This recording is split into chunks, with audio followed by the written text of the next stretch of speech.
Assalamualaikum warahmatullahi wabarakatuh. Saya Siti Fatimah, calon guru penggerak Angkatan 8, SMA Negeri 1 Cikatomas, Kabupaten Tasikmalaya. Kali ini saya menyajikan demonstrasi kontekstual modul 3.1 pengambilan keputusan berbasis nilai kebajikan sebagai pemimpin. Selama pembelajaran, saya didampingi fasilitator Ibu Yanti Mulita MPD dan pengajar praktik Bapak Irwan Hermansah SPD. Kali ini saya mewawancara Kepala Sekolah SMA Negeri 1 Cikatomas dan Kepala SD Negeri Wandasari. Berikut adalah hasil wawancara dengan Kepala SMA Negeri 1 Cikatomas. Selama ini, bagaimana Bapak dapat mengidentifikasi kasus-kasus yang termasuk dilema etika atau bujukan moral? Dilema etika merupakan kasus benar melawan benar, adalah situasi yang terjadi ketika seseorang harus memilih antara dua pilihan, di mana kedua pilihan secara moral benar, tetapi bertentangan. Sedangkan bujukan moral merupakan dua kasus benar melawan salah, yaitu suatu situasi yang terjadi ketika seseorang harus membuat keputusan antara benar dan salah. Selama ini, bagaimana Bapak menjalankan keputusan di sekolah, terutama untuk kasus-kasus di mana ada dua kepentingan yang sama-sama benar atau sama-sama mengandung nilai kebajikan? Untuk dilema etika, keputusan diambil seimbang antara kedua kasus yang bersangkutan, disesuaikan dengan tingkat kepentingannya, mana yang lebih urgent dan lebih bermanfaat untuk warga sekolah. Langkah-langkah atau prosedur seperti apa yang biasa Bapak lakukan selama ini? Memahami tentang kasus tersebut, apakah ada pertentangan yang sama-sama benar, kemudian mencari data siapa yang terlibat dalam kasus tersebut, mengumpulkan bukti kasus, menelaah bukti yang benar dan yang salah. Hal-hal apa saja yang selama ini Bapak anggap efektif dalam pengambilan keputusan pada kasus-kasus dilema etika? Rasa kemanusiaan, toleransi, dan kebijakan.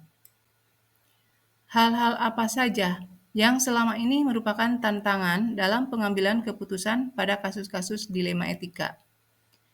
Dilematika antara kasihan dan aturan, antara kebutuhan dan aturan, antara kebutuhan dan profesional. Apakah Bapak memiliki sebuah tata kala atau jadwal tertentu dalam sebuah penyelesaian kasus dilema etika? Apakah Bapak langsung menyelesaikan di tempat atau memiliki sebuah jadwal untuk menyelesaikannya? Bentuk atau prosedur seperti apa yang Bapak jalankan? Menyesuaikan tingkat kasus dengan prosedur.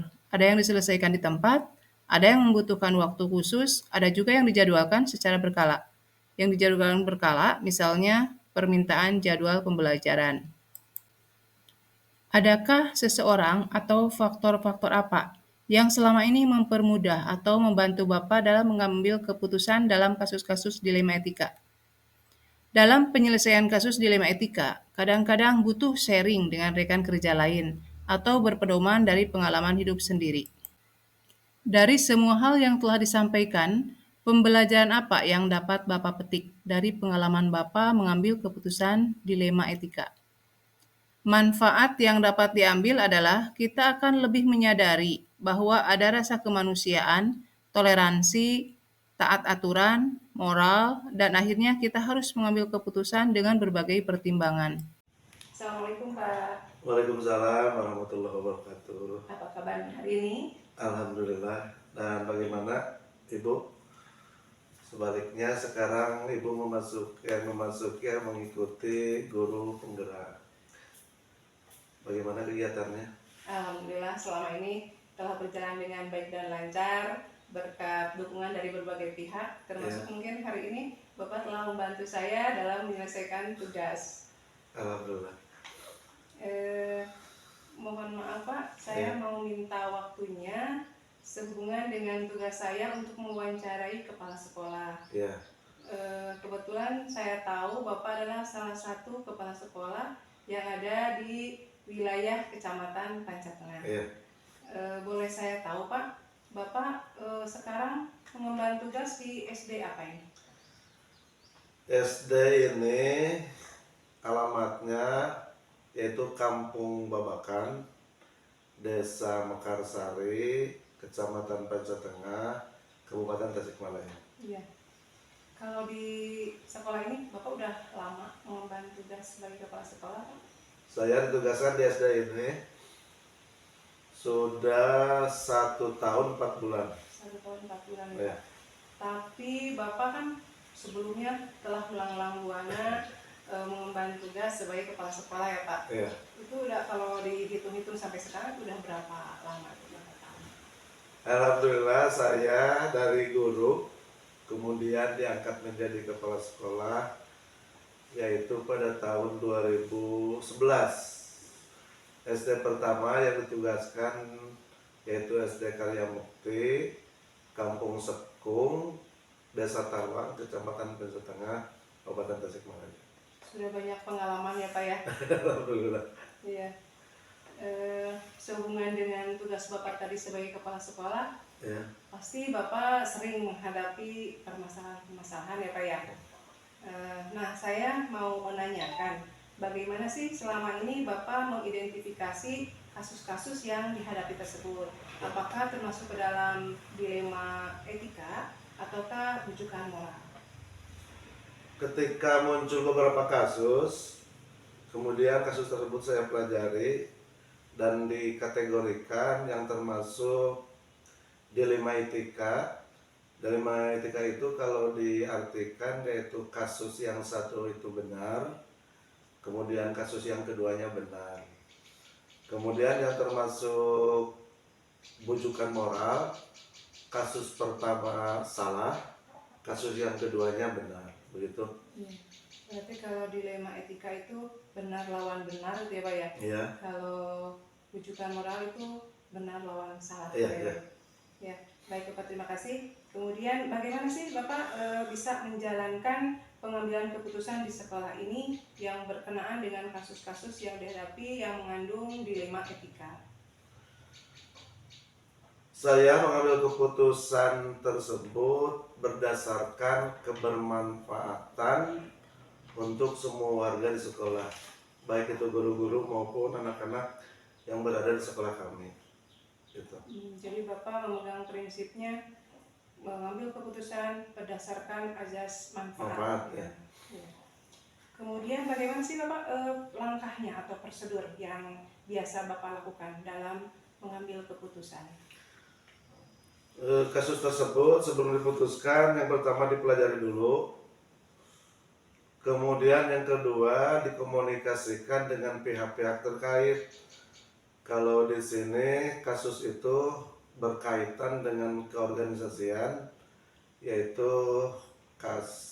organisasi Panting Tawang termasuknya. Di dalam organisasi apa itu Pak? PGRI. PGRI. Jadi kalau masalah itu berkaitan dengan organisasi, bahwa juga melibatkan PGRI. Panting juga. Baik Bapak, kalau menurut Bapak hal-hal apa saja yang dianggap efektif dalam pengambilan keputusan pada kasus-kasus dilema etika? Yang pertama kebermanfaatannya, kemudian resikonya sangat kecil, yang selanjutnya mengandung nilai-nilai kebajikan yang baik, begitu. Jadi dasar pertimbangan Bapak juga itu ya, adanya azas manfaat tadi gitu kan ya, kemudian nilai-nilai yang dianggap itu baik gitu kan ya Pak ya, kemudian mengandung resikonya juga tidak terlalu besar gitu ya. Ya. Kemudian selama ini bagaimana sih yang menjadi tantangan Bapak dalam pengambilan keputusan pada kasus dilema etika? Yang menjadi tantangan yang pertama itu perbedaan pemahaman di antara kami warga guru khususnya dan secara organisasi.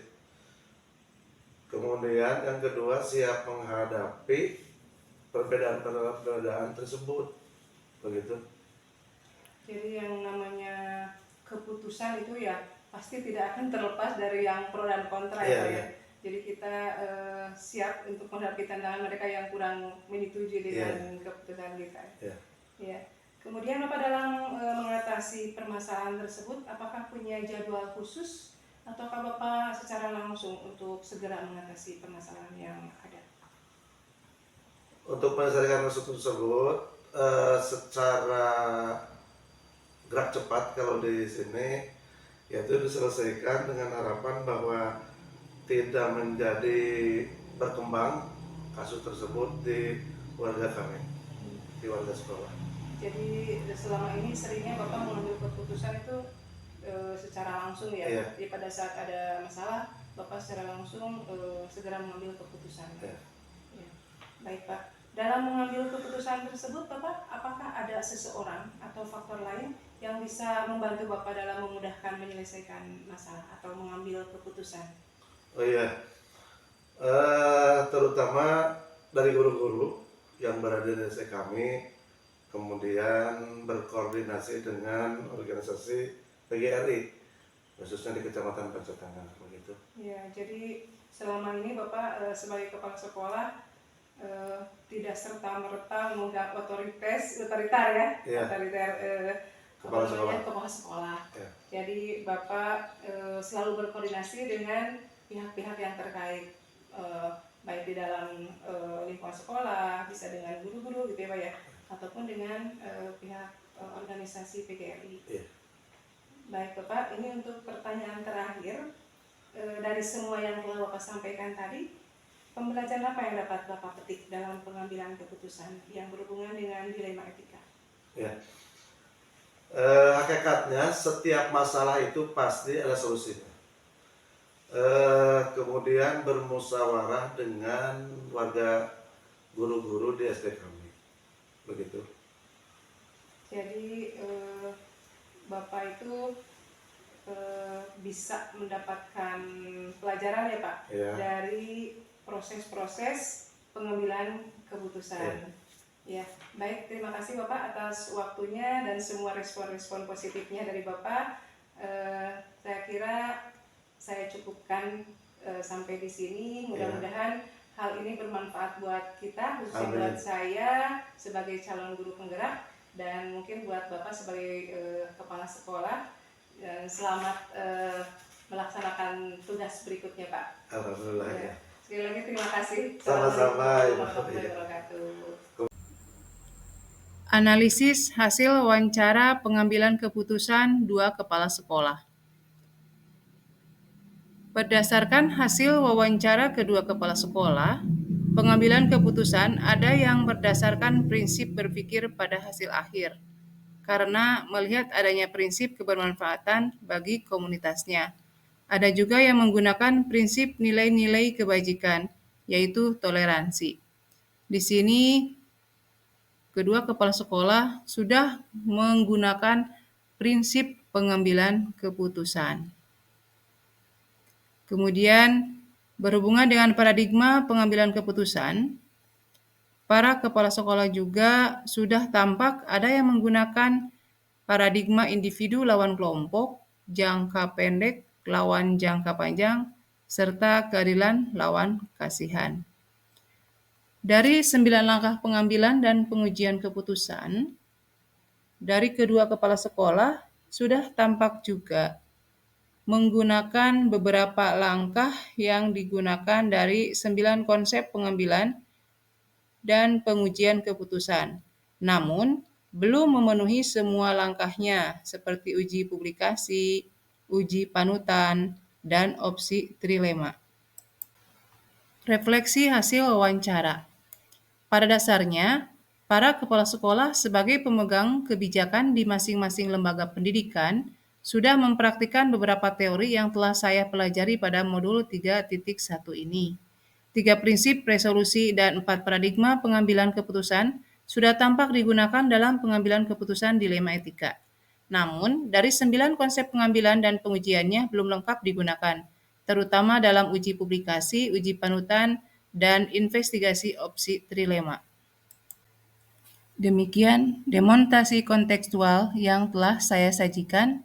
Terima kasih dan wassalamualaikum warahmatullahi wabarakatuh.